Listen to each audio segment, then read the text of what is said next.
सोच बदलो, जिंदगी खुद ब खुद बदल जाएगी। इस कहानी से हमें ये सीख मिलती है कि हमारी सोच ही हमारे जीवन की दिशा तय करती है। जैसी आपकी सोच होती है वैसा ही आपका जीवन बनता है। हमारी सोच ही हमारे भाग्य का निर्माण करती है। यदि हम सकारात्मक सोच रखें तो परिस्थितियां भी हमारे अनुकूल बनती हैं, और यदि नकारात्मक सोच रखें तो कठिनाइयां हमारे जीवन में बढ़ती जाती हैं। यही सिद्धांत इस कहानी का मूल है, जहां एक साधारण युवक की सोच बदलने से उसकी पूरी जिंदगी बदल जाती है। तो चलिए आज से ही अपनी सोच को बदलें और अपने सपनों को साकार करने की ओर कदम बढ़ाएं। ये कहानी एक ऐसे युवक की है जो कठिनाइयों से घिरा हुआ था, लेकिन जब उसने अपनी सोच बदली तो उसकी पूरी जिंदगी बदल गई। पहला अध्याय, संघर्षों में उलझा सत्येंद्र। सत्येंद्र एक छोटे से गांव में रहने वाला युवक था। वह बचपन से ही बहुत होशियार था, लेकिन गरीबी ने उसकी राह में कई बाधाएं खड़ी कर दी थीं। उसके पिता एक किसान थे और मां गृहिणी। परिवार की आर्थिक स्थिति अच्छी नहीं थी, इसलिए सत्येंद्र को कई बार अपनी जरूरतों से समझौता करना पड़ता था। सत्येंद्र पढ़ाई में बहुत अच्छा था, लेकिन पैसे की तंगी के कारण उसे बार बार कठिनाइयों का सामना करना पड़ता। जब उसने हाई स्कूल पास किया तो उसके मन में सपना था कि वह इंजीनियर बने और अपने परिवार की स्थिति सुधारे। मगर घर की कमजोर आर्थिक स्थिति ने उसके इस सपने पर एक बड़ा प्रश्न चिन्ह लगा दिया। पैसों की कमी के कारण सत्येंद्र का आत्मविश्वास डगमगाने लगा। उसे लगने लगा कि उसकी मेहनत का कोई फायदा नहीं, क्योंकि उसकी परिस्थितियां कभी नहीं बदलेंगी। धीरे धीरे वह नकारात्मक सोच से घिरने लगा। दूसरा अध्याय, एक नई सोच की किरण। एक दिन गांव में एक सेमिनार का आयोजन हुआ, जिसमें एक सफल उद्यमी खान सर आए थे। उन्होंने अपनी जिंदगी की कहानी साझा की। उन्होंने बताया कि कैसे वे भी एक गरीब परिवार से थे, लेकिन अपनी सोच बदलकर उन्होंने अपनी तकदीर खुद लिखी।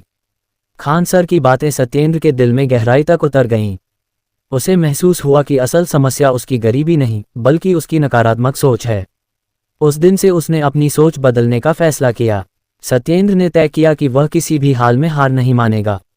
उसने नकारात्मक विचारों को त्याग कर अपने लक्ष्य पर ध्यान केंद्रित करना शुरू कर दिया।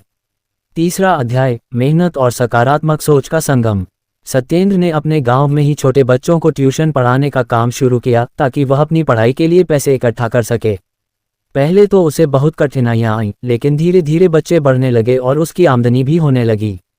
इसके साथ ही उसने एक सरकारी स्कॉलरशिप के लिए भी आवेदन किया। पहले तो उसे लगा कि लाखों बच्चों में से उसका चयन कैसे होगा, लेकिन अब उसकी सोच बदल चुकी थी। उसने पूरी मेहनत से परीक्षा की तैयारी की और आखिरकार उसका चयन हो गया। अब सत्येंद्र के पास कॉलेज की फीस के लिए पैसे थे। वह शहर जाकर पढ़ाई करने लगा और अपनी पूरी ताकत से अपने सपने को पूरा करने में जुट गया। चौथा अध्याय, सफलता की ओर बढ़ते कदम। कॉलेज में सत्येंद्र ने अपनी पढ़ाई पर पूरा ध्यान दिया। वह हर मुश्किल का डटकर सामना करता और कभी हार नहीं मानता। सकारात्मक सोच ने उसे इतना आत्मविश्वास दिया था कि अब वह किसी भी चुनौती को अवसर के रूप में देखने लगा था। कॉलेज खत्म होने के बाद सत्येंद्र को एक बड़ी कंपनी में नौकरी मिल गई। यह उसके लिए किसी सपने के सच होने जैसा था। उसने अपनी पहली सैलरी से अपने माता पिता के लिए एक अच्छा घर लिया और उनकी सारी परेशानियों को दूर कर दिया। पांचवां अध्याय, दूसरों के लिए प्रेरणा। सत्येंद्र की सफलता की कहानी पूरे गांव में फैल गई। लोग उससे प्रेरणा लेने लगे। जो लोग पहले सोचते थे कि परिस्थितियां ही इंसान का भविष्य तय करती हैं, वे अब मानने लगे थे कि सोच बदलने से ही जिंदगी बदलती है। सत्येंद्र ने अपने गांव में एक शिक्षा केंद्र खोला, जहां वह गरीब बच्चों को मुफ्त में पढ़ाने लगा। उसने न केवल अपनी जिंदगी बदली, बल्कि औरों की जिंदगी भी बदलने का संकल्प लिया। निष्कर्ष, सत्येंद्र की कहानी हमें यही सिखाती है कि हमारी सोच ही हमारे जीवन की दिशा तय करती है।